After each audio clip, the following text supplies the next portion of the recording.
welcome to lesson 5b, scatter plots. Scatter plots, okay. Some of you may have encountered this in the past, others of you may have not, and that's okay. Alright, so our job, first off, is to look at these scatter plots. And what are scatter plots? It's essentially plotting a bunch of points. That's all it is. And then we're going to look at these points and see if there's some kind of relationship. If there's a positive, negative, or no correlation. Correlation just means does one value affect the other. So in this case, what we're going to try to draw is a line that best represents the trend. So if I look at that, is there any kind of correlation? Is one variable affecting the other variable? No, it looks like just a bunch of points. So I can't really technically draw a line to represent this, can I? No. So this is no correlation. Now let's look at number 2, however. I see that when you read graphs, you should always read it like a book, from left to right. So if I look at this from left to right, there's clearly a downward trend. So in this case, this would be a negative correlation. Okay. Now, is it a strong negative correlation or a weak? Well, that's relative. Let's take a look at the rest. Let's take a look at this one. From left to right, it's going up, isn't it? So that's actually not a great line of best fit, but we'll talk about that later. This would be a positive correlation.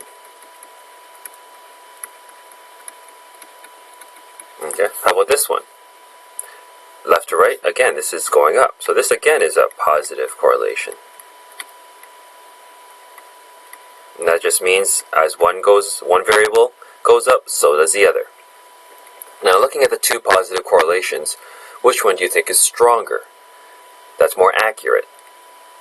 This one. Why? Because the points are a lot closer than they are over here. Number 5, from left to right is going down, so it's a negative correlation. And then number 6, can I really draw one line to represent all this? Nope. So this is no correlation. Okay? Now that wasn't the point of this lesson. The point of this lesson was for you to draw actual scatter plots. Okay? You don't need to draw the line, that's for next lesson. So in this case, all I want you to do is plot this. Okay, create a scatter plot given the following table of values. So what are we analyzing here? In this case, we're analyzing calories and fat proportion of meat and fish. Now, in the previous lessons, we've got almost perfect lines. We were able to draw a bunch of dots, and then it was evident that they created a line, right? Do you think that happens in real life? Rarely. Like, it does happen if you were to analyze linear relationships, such as the amount of money you make if you get paid this much an hour, or the distance you travel if you travel this set amount of hours. But if I were just to be given a set of data, random set of data, analyzing anything, chances are it won't be a perfect line. So our job is to analyze this and see if I can even represent it with a line. So, and that's what we're doing. But our focus today is simply just graphing. So we're analyzing grams, the fat content, versus the calories. So in this case, it's already labeled for you. So the fat, grams, is going to be along the x-axis. So just to remind you, because this is on the x-axis, this would be my x. Okay? So then over here, this would be my y values, which means one of my points would be at 350. So 3, between 2 and 4, 350. So that's one of my points. Okay? How about the second one? 9 and 190. So I'm going to look for a 9. 9 and 190, about there-ish. Okay? Now don't worry if you can't get the point exactly where it's supposed to be. This is close enough. Okay? Once you've plotted the points, you're done this question. Move on to the next one, and so forth. So this, like I said, today's worksheet is just for you to focus on plotting the points. Next lesson, we'll look at creating the equations for those points, okay?